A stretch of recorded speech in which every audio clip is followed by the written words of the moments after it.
Olá! Vamos começar a nossa série de vídeos relativos às aulas práticas em laboratórios de microbiologia ou áreas relativas.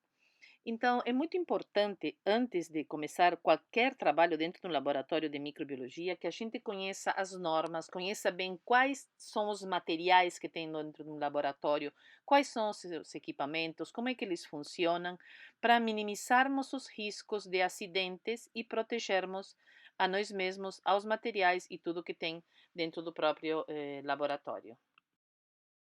Vamos à apresentação do Laboratório de Microbiologia, das normas, dos materiais e dos equipamentos que temos aqui no Laboratório de Microbiologia do Campus 3 da Universidade de Blumenau. Então, vamos começar pelas normas.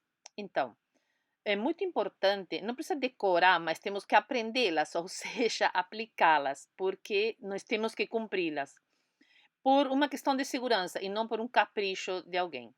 Então, primeiramente, não utilizar o telefone celular durante a aula prática. Por várias razões. Não é só porque é mal educado estar usando o celular. Não, gente. Um celular, você vai contaminar dentro de um laboratório. Você pode se distrair. Nós estamos trabalhando com fogo. Então, você pode, sem querer, ter um acidente por uma distração. Fora que você vai estar levando, pode estar contaminando o seu celular e carregando micro-organismos que não estariam na sua casa ou na nossa vida normal se não saíssem do laboratório. Então, também isso é um risco à sua própria saúde.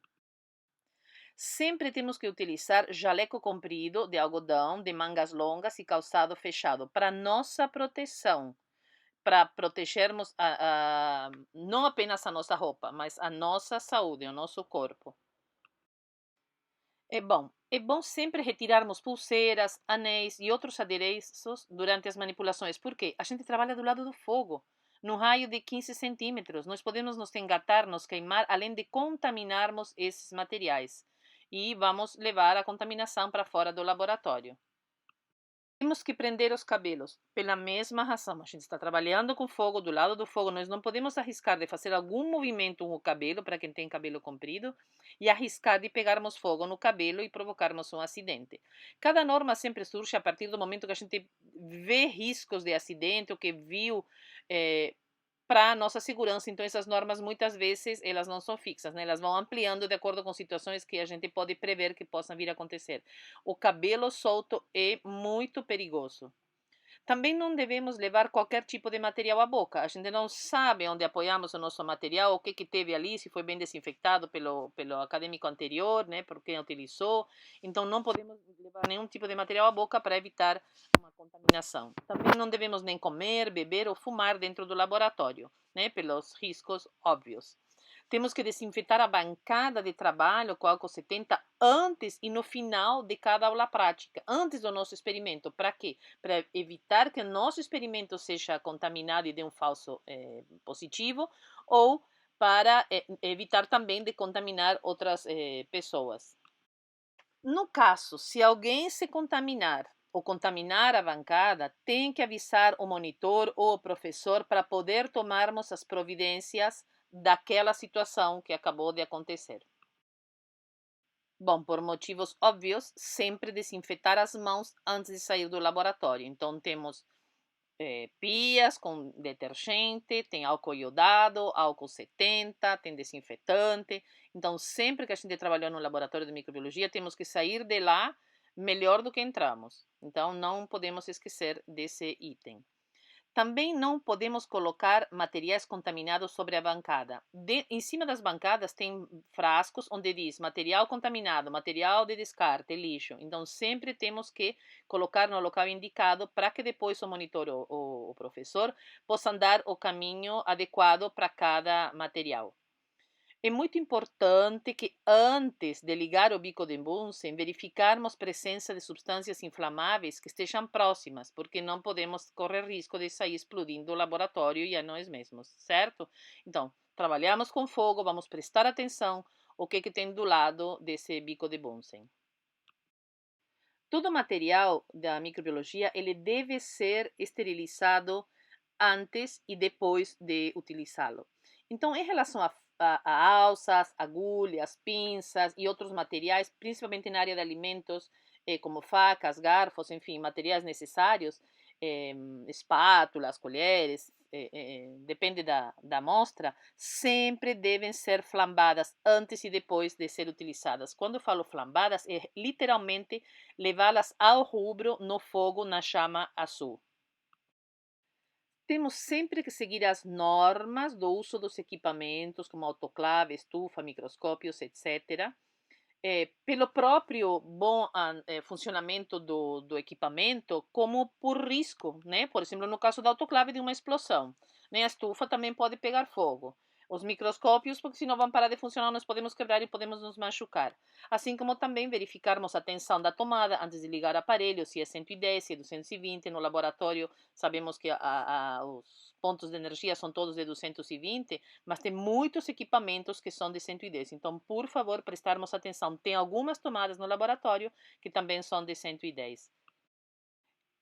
Todo material que for utilizado na aula deve ser identificado com o nome da equipe ou do aluno, inventem um nome para cada equipe, a amostra do que se trata, então deve ser codificada, a data do dia da análise, o curso, claro que você não vai escrever medicina, engenharia, né? Então, né? Faz uma abreviação, e o semestre, ou se é a turma A, se é a turma B, se é a turma C, enfim, para que você possa saber qual é o teu material, porque dentro da estufa vai ter vários materiais de vários cursos, de vários alunos, de várias turmas. E depois, se perde, você perde teu trabalho, vai perder o teu relatório, vai perder tua nota, vai né, perder a tua amostra, e ninguém vai querer isso. E outro detalhe é sempre retirar os tampões e as tampas dos materiais no momento que for utilizar. Não tirem tampões e tampas de qualquer tubo, frasco, qualquer coisa que tenha algum micro-organismo à toa e que não seja do lado do fogo. Apenas do lado do fogo, flambando o bico, e no momento que for utilizar. Nunca vamos tirar cultivos do laboratório. Não vamos arriscar de algum maluco pegar o nosso cultivo e sair fazendo uma bomba biológica, não é verdade? Mas fora de brincadeira. Nunca tirem do laboratório nenhum tipo de cultura, nenhuma bactéria, para evitar qualquer acidente, ok? Sempre também, antes de sair do laboratório, verifiquem o bico de bunsen. Então, você terminou, não está mais usando, desliga o fogo. Mas confere, fecha bem a saída de gás para evitar qualquer risco. E cada equipe, cada aluno, é responsável por guardar todo o material que utilizou no local correto, colocar todo o material contaminado no local que foi indicado pelo professor ou monitor, jogar os restos de papel craft, algodão, barbante e qualquer outro material contaminado ou não contaminado no lixo certo, e lavar o que puder lavar que não esteja contaminado. Comunicar o professor ou monitor em qualquer caso de acidente que pode vir a ocorrer no laboratório. Ninguém está livre de que possa acontecer algum acidente, como um corte, uma queimadura. A gente evita, tenta prestar todo o máximo de atenção, mas se isso acontecer na hora, vocês têm que comunicar. E vamos tentar trabalhar sempre em condições assépticas para evitar qualquer problema. E vamos lembrar do que o Leonardo da Vinci disse: aprender não é acumular conhecimento, é sim colocar em prática. Então, essas normas são para isso, para utilizar. Então, quando a gente for para o laboratório, eu quero todo mundo sabendo essas normas e praticando. Não vou falar nada, só vou observar quem está praticando aquilo que foi explicado. Em relação a equipamentos, então vamos começar pelas estufas.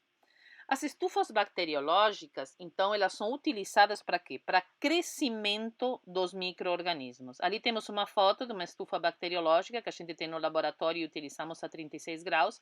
A foto à esquerda está fechada e a foto à direita está aberta a primeira porta, porque vejam que tem mais uma porta que é de vidro. Para quê? Para minimizar a oscilação de temperatura. Então, com a porta de vidro, você enxerga já onde está seu material para depois poder abrir a porta de vidro e pegar o teu material para dar continuidade ao teu experimento sem necessidade de ficar olhando, fuçando e a temperatura ficar oscilando, correndo o risco de você matar, né, os micro-organismos que estejam ali do experimento crescendo. Então, essas estufas, elas têm um termostato que vão controlar essa temperatura, você regula a temperatura e sempre vai oscilar em mais ou menos 1 grau. Essa daí da esquerda está a 36 graus e à direita temos uma outra estufa que normalmente nós utilizamos a 30 graus para estreptococos. Também estão vendo que tem mais uma outra porta de vidro. Todas elas têm essa dupla porta. Bom, as estufas você controla a temperatura de acordo com teu interesse, com aquilo que você quer cultivar. Então, se você quer mesófilos, né, a temperatura corpórea, você vai colocar a 36 graus, que são a maioria das patógenas. Ah, mas eu quero cultivar psicrófilas. Quem são essas? São aquelas que crescem a temperatura de geladeira. Então, crescem a baixa temperatura. Ah, não, mas eu quero ver bactérias que crescem a alta temperatura, que são as termófilas. Ah, então eu vou colocar a 45 graus para ver quem é que vai crescer. Enfim, então, de acordo com a faixa de temperatura, de acordo com essa classificação, você vai colocar a temperatura regular para que cresça aquilo que você quer identificar. Essa aí é uma estufa de secagem e esterilização. Então, ela vai até altas temperaturas, 170 graus mais ou menos, e ela é utilizada para quê? Para, por exemplo, o material saiu da autoclave. Sai da autoclave já estéril, molhado, embalado, né, com papel craft. Então, você precisa secar esse material. Então, você vai colocar na estufa de secagem e esterilização. Mas também poderia ser um material que veio da autoclave, de material contaminado. Depois de esterilizado, você despressa o material orgânico, lava a vidraria e seca nessa estufa para depois ter uma nova autoclavagem e esterilização e para poder reutilizar. Bom, esse é uma autoclave, temos uma autoclave vertical à esquerda e uma visão interna à direita com um material que tem o Erlenmeyer ali com meio de cultura dentro de um saco plástico. Bom, o manuseio da autoclave a gente vai ver no próximo vídeo, na próxima aula, onde nós vamos falar sobre desinfecção, asepsia e esterilização e manuseio correto desses equipamentos. Mas, em resumo, esse equipamento vai até 121 graus por 15 minutos para a gente esterilizar os materiais para utilizar e depois de utilizados, quando estão contaminados, para destruir o material. Então, seja para esterilização, para descarte ou para utilização, sempre vão os materiais dentro de sacos plásticos, dentro desses cestos, com água cobrindo a resistência, essa tampa fechada em cruz. Então, vamos prestar atenção no próximo vídeo, que vai ter esses detalhes da autoclave. Essa é uma capela de fluxo laminar à esquerda, vertical. Na microbiologia, a capela de fluxo laminar ela tem que ser vertical. Por quê? Porque ela vai proteger a amostra e o manipulador. Então, o fluxo ele é vertical e tem essa função. Tem um botão ali verde, que quando a gente liga, vai começar a iniciar o fluxo de ar e para no botão vermelho. E também, depois que você utilizou, durante o dia, você liga uma lâmpada ultravioleta para que fique overnight, esterilizando todo o espaço interno da capela. Bom, eu falei do fluxo vertical que protege a amostra e o manipulador. Por quê? Porque na microbiologia nós não podemos arriscar nem de contaminar a amostra para dar um falso positivo e nem de contaminar o manipulador e se contaminar e pegar a ter algum risco biológico. Mas existe uma capela que é de fluxo laminar horizontal. Qual a diferença? Ela vai apenas proteger a amostra. Ué, aí a gente se pergunta, mas por quê? Bom, é que o preço ele é metade, mas protege só a amostra. Então, em que casos nós vamos utilizar uma capela de fluxo laminar horizontal? Nos casos onde a amostra não tem nenhum risco, não representa nenhum risco biológico para o manipulador. Quando isso? Por exemplo, numa micropropagação vegetativa. O que é isso? Quando, por exemplo, você vai para o mato, tem uma planta em extinção, você encontrou, você não vai tirar essa planta, você vai deixar lá, ela está em extinção, mas você pode pegar uma folhinha. E com essa folhinha dentro do laboratório, você pode fazer uma propagação, uma micropropagação vegetativa dessa folha, fazendo várias plantinhas a partir de uma célula em frascos com meio de cultura específico. Então, qual é o risco de eu pegar uma doença da planta? Nenhum. Mas qual o risco de eu transmitir um fungo, uma doença para a planta? Todos. Por quê? Porque eu estava no mato, andei por tudo, estou toda contaminada e eu posso, então, levar até a planta um micro-organismo que a afete e eu corro o risco de perder essa minha amostra. Na foto à direita, temos uma balança semianalítica. Na microbiologia, utilizamos até 2 casas após a vírgula. E sempre tem que ter exatidão mesmo em todas as pesagens. Nós vamos ver a aula de meios de cultura, são 5 vídeos. No último vídeo, a gente vê a parte de cálculo e preparo, e aí vamos entender o porquê dessa exatidão.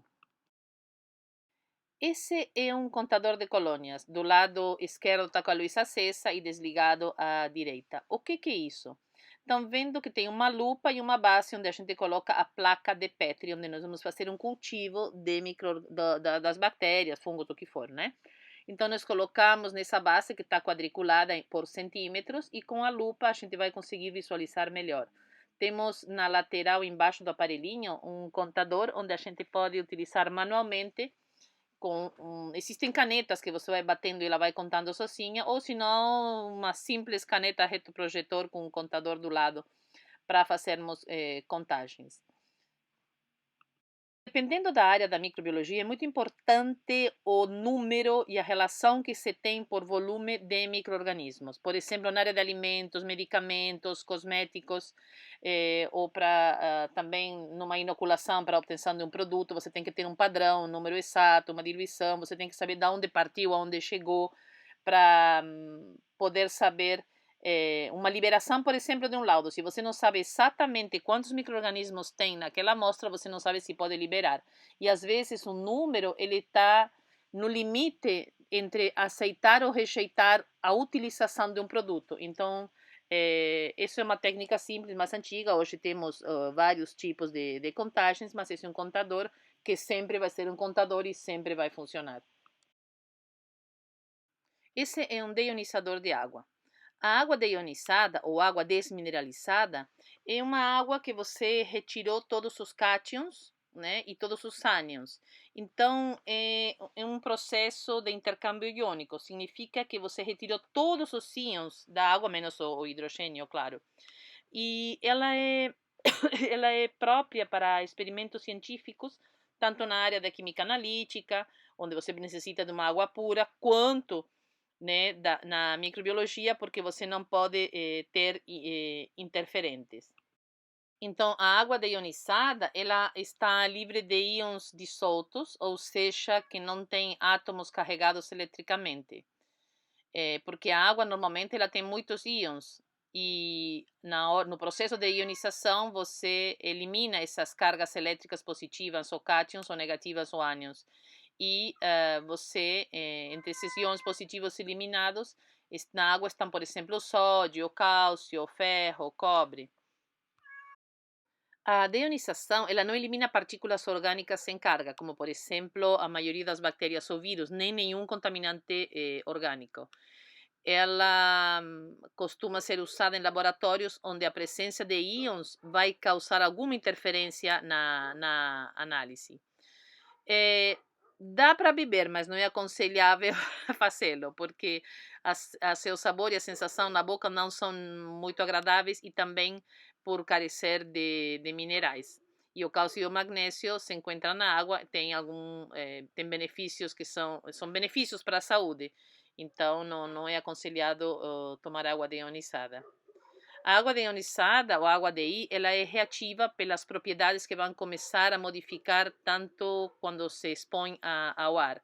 Ela normalmente tem um pH de 7 na saída do trocador iônico. Nesse slide temos dois equipamentos, um mini-AP e um mini-VIDAS. São equipamentos da BioMérieux. São mini porque existem os AP e os VIDAS grandes. E um detalhe ali na foto pequenininha à direita do Mini Vidas. São equipamentos automatizados de identificação bacteriana, microbiana e de toxinas no caso do Vidas. Como funcionam, para que serve, tudo será na aula de meios de cultura. Tem 2 vídeos de meios de cultura, um vídeo de métodos rápidos e outro de métodos automatizados. Então ali a gente vai conversar sobre esses equipamentos com mais detalhe. O importante agora é sabermos que são equipamentos de ponta de identificação microbiana. e que a Biomerrier é a maior empresa de microbiologia no mundo. Nesse slide temos um Stomacher ou Stomaker. É uma invenção alemã, então quando surgiu foi Stomacher, mas os americanos foram mais rápidos, já patentearam, já produziram, já venderam, então é mais conhecido como Stomaker. O que é isso? É porque ele simularia um estômago. Então temos dois tipos de Stomaker. Um que tem como se fosse um rolo, imagina um rolo de macarrão que vai pressionar uma amostra que vai estar dentro de um saco plástico pendurado. E o que nós temos são duas paletas que na foto da visão interna dá para ver. E essas duas paletas vão bater na amostra que está dentro de um saco plástico. Então, o que vai acontecer ali? Você coloca a amostra dentro do saco plástico com diluente e a amostra vai ser batida com essas espátulas ou com aquele rolo de macarrão, onde o micro-organismo ele vai sair da amostra e vai ficar no diluente. Então, de acordo com a dureza, o tamanho, né? É muito diferente se um charque, se é de um purê, que você vai colocar tempo e pressão para poder fazer essas batidinhas e fazer com que o micro-organismo vá para o diluente. Então, você controla esse tempo e força, e depois desse tempo você retira esse saco plástico e você vai ter uma amostra e o diluente. Nesse diluente, você vai fazer a coleta para fazer a inoculação. Vamos ver isso também numa outra aula e num outro vídeo. Então, desse diluente, você vai fazer as diluições para fazer as inoculações nos meios de cultura apropriados para podermos fazer todo o início da identificação microbiana. Esse equipamento é um banho-maria. Pode ser utilizado para vários testes microbianos. Por exemplo, se nós temos que diferenciar coliformes, sejam eles do ambiente ou fecais, então nós vamos fazer o quê? Vamos colocar em meios de cultura apropriados, um numa estufa de 36 graus, normal, e outro nesse banho-maria a 42,5 graus, ou seja, no ambiente úmido. O que for coliforme fecal, ele tem que crescer a essa maior temperatura nesse ambiente úmido. Aí nós vamos confirmar os coliformes fecais. Se crescerem apenas a 36 graus numa estufa normal, sem esse ambiente úmido, então são coliformes totais. Outro tipo de teste que podemos fazer em banho-maria, por exemplo, seria a pesquisa de alguma enzima, como por exemplo de Staphylococcus aureus coagulase positivo. Então, o teste da coagulase a gente vai colocar nesse banho-maria um plasma de coelho, de carneiro, enfim, do que for, com uma amostra já isolada do Staphylococcus e verificarmos entre 4 a 24 horas o que vai acontecer com esse plasma. Então, se ele coagular, formar um coágulo de fibrinogênio, ele é uma amostra positiva para essa enzima. Então, isso também é feito nesse banho-maria. E, em si, vários testes. Dá para visualizar ali na foto do banho-maria da visão interna, que temos uma estante, né, onde vão os tubos. Então, ali não vai placa. Ali são os testes em tubo. Aí temos à esquerda um microscópio óptico. Então, ele é formado de várias partes. Então, temos a base, que vai sustentar o microscópio. Ali tem o parafuso macrométrico, que é a parte mais larguinha para trás, e o micrométrico, que é a pontinha mais para frente desse botão gigante que aparece ali. Então, o parafuso macrométrico permite a focagem através de movimentos amplos da platina, né? E o parafuso micrométrico, você vai aperfeiçoar essa focagem através de movimentos mais curtinhos. Aí é o braço, que permite o transporte do microscópio. As oculares, que reampliam a imagem formada pela lente objetiva. Essas são as lentes objetivas, que são lentes primárias que vão ampliar a amostra. Essa é a pinça, que vai segurar a nossa amostra, que está sobre a platina, onde nós vamos colocar a nossa amostra. Aí nós temos o condensador, que focaliza a luz através da amostra, e o diafragma, que vai controlar a quantidade de luz que vai entrar no condensador. Essa é a lâmpada ou iluminador, que vai ser a nossa fonte de luz. Na foto à direita temos um vórtex. Ele serve para homogeneizar soluções em tubo de ensaio. Então, quando a gente faz, por exemplo, diluições, antes de passar para a próxima diluição, a gente vai agitar ali no vórtex. Então, podemos dizer que o agitador vórtex ou agitador para tubos é um aparelho que é utilizado para a homogeneização de diferentes amostras em um laboratório em tubos de ensaio. ou em poços ou frascos, né? Esse tipo de equipamento possui um mecanismo simples para agitar as amostras e incentivar reações ou homogeneização com altos graus de precisão. Os veios de transmissão do agitador Vortex são motorizados sobre uma plataforma que oscilam rapidamente, transferindo assim o movimento orbital para recipientes apoiados ou introduzidos no aparelho. Todo esse processo faz com que os fluidos da amostra circulem e sofram um fluxo turbulento, também conhecido como vórtice. Então, aí nós temos uma foto de uma centrífuga, que é um equipamento utilizado no laboratório para separar componentes de uma substância através de movimentos de rotação. Então, é para separar, por exemplo, componentes de uma substância, seja ela líquida ou sólida. Também é utilizado em diferentes tipos de pesquisas ou de indústria, e os objetivos podem ser bem variados. Você pode utilizar isso em um laboratório químico ou em laboratório para separar análises de sangue, por exemplo, separando plasma de outros componentes. Você pode utilizar na indústria, por exemplo, numa separação de um azeite de oliva, separando o azeite da polpa ou tirando o caroço de azeitona triturada. Então, as finalidades podem ser as mais variadas nos mais diversos lugares. Aí nós temos a foto de uma centrífuga para hematócrito. O hematócrito, também conhecido como HT ou HCT, é um parâmetro laboratorial que vai indicar a porcentagem de células vermelhas, né, glóbulos vermelhos, hemácias, eritrócitos, o volume total no sangue. Muito importante para diagnosticar, por exemplo, algumas situações como anemia. Mas nós não usamos para isso no laboratório de microbiologia. Na realidade, a gente utiliza isso porque dentro desse laboratório nós temos uma linha de pesquisa de leite humano e nós utilizamos para separar o leite humano a parte da gordura. Por quê? Porque para um bebê que está numa UTI é muito importante o valor calórico. Então, um teste rápido e barato é do teste do crematócrito, porque você separa, né? Crematócrito vem de creme, né? O creme do leite. Então, você separa o leite da gordura. Então, você tem uma porcentagem, você vai medir numa régua, tem uma réguinha aí em cima da foto do lado esquerdo, e você tem uma conversão em valor calórico apenas relativo o valor de gorduras, porque o valor calórico você sabe que também está relacionado com quantidade de proteínas e carboidratos. Mas numa medida rápida, você utilizando um capilar, né, aqueles tubos que são de milímetro, bem fininhos, você faz uma mini coleta de leite, porque o leite humano você não pode sair usando muita amostra, é uma coisa que vale ouro. Então você faz uma rápida medição desse valor calórico através da gordura e numa decisão para um pediatra numa UTI, momento de decisão que tipo de amostra, que tipo de leite que vai dar para determinado bebê, se um bebê que pesa 500 gramas, né, que precisa rapidamente ter um leite com maior porcentagem de gordura. Também temos espectrofotômetro, pH-metro, são equipamentos que também podem ser utilizados para algumas reações microbiológicas, né, para algumas leituras.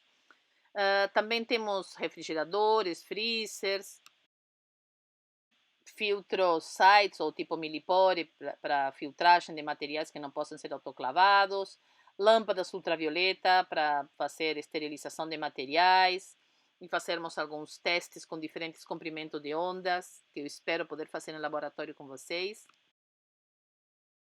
Bom, vamos falar um pouquinho então de materiais, de algumas vidrarias. À esquerda nós temos agulha de platina, ou níquel cromo, porque hoje em dia o material é níquel cromo, e a alça de platina. São utilizadas para inoculação.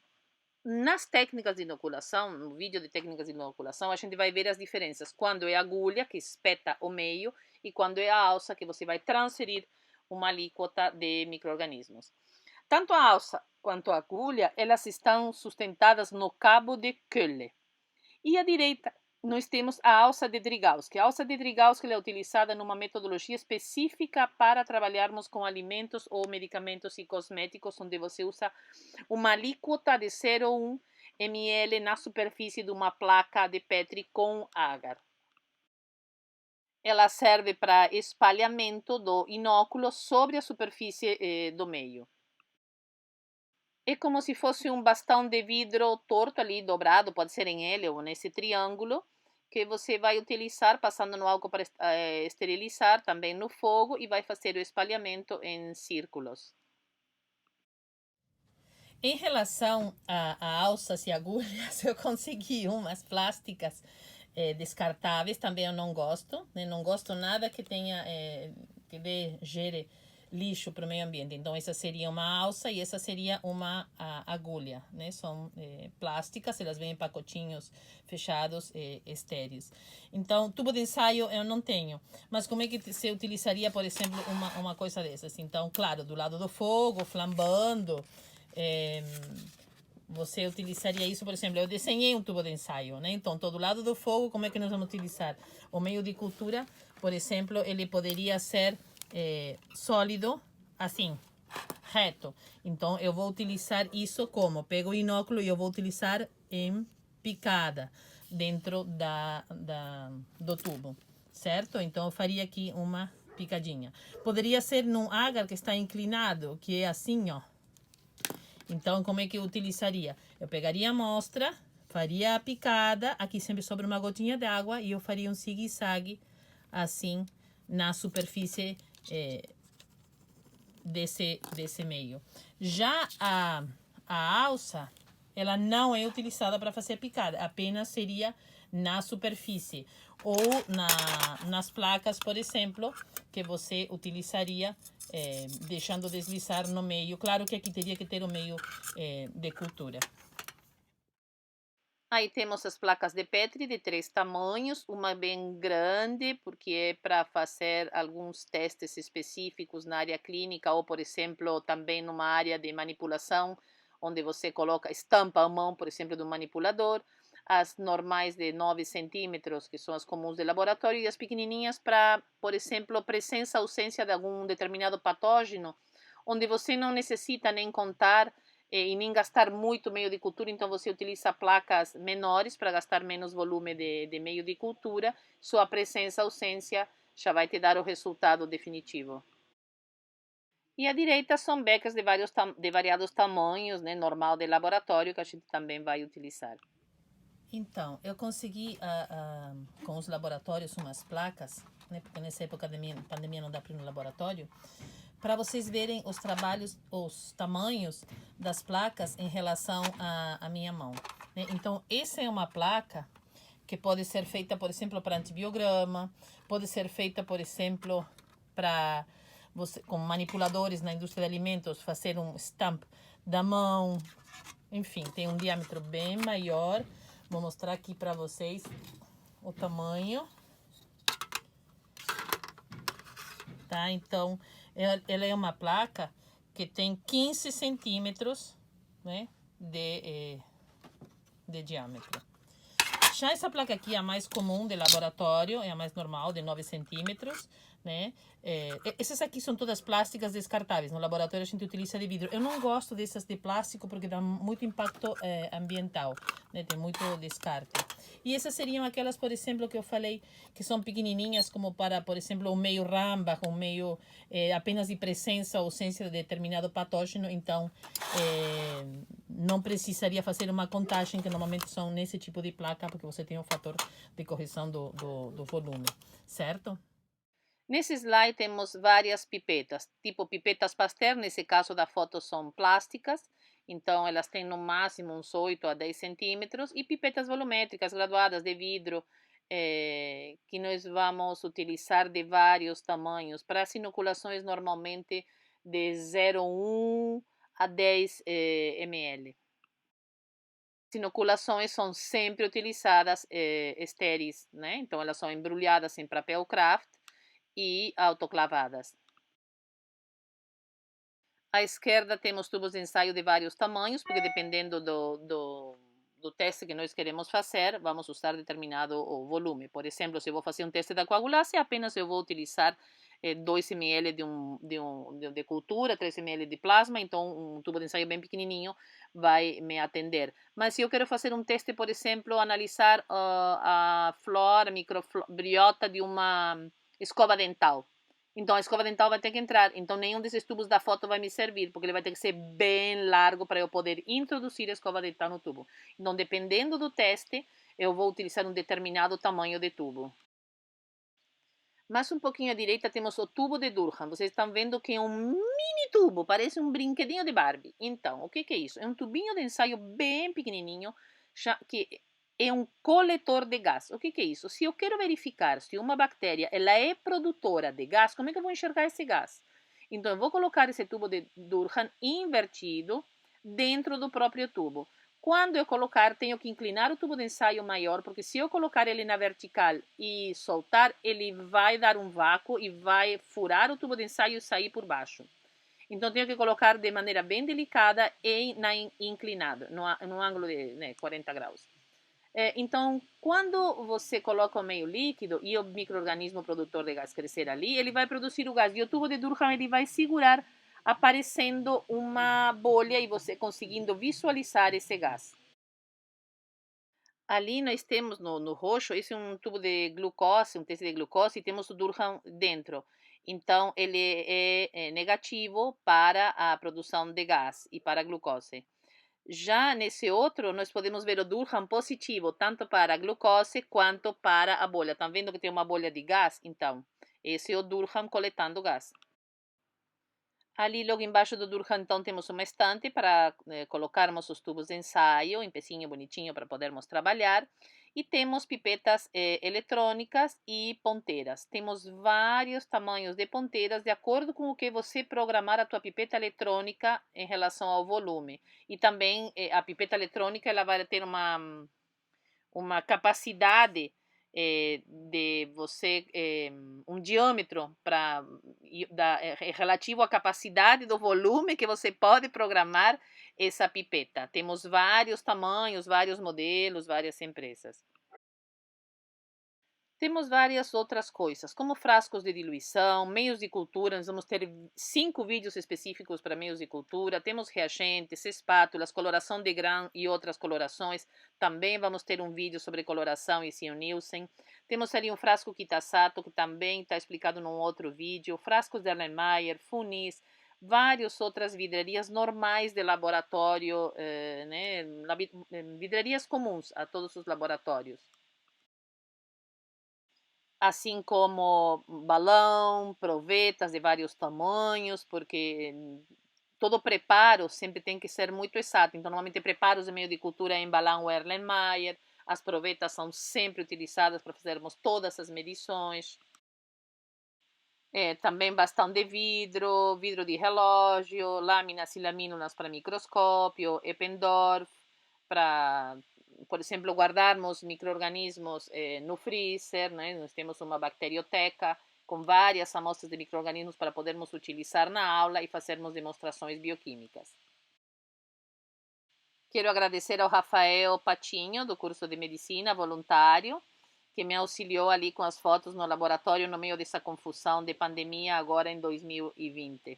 Muito obrigada, Rafael, obrigada a vocês que assistiram ao nosso vídeo. E qualquer coisa, por favor, mandem e-mail, WhatsApp ou anotem as dúvidas para conversarmos pelo Teams.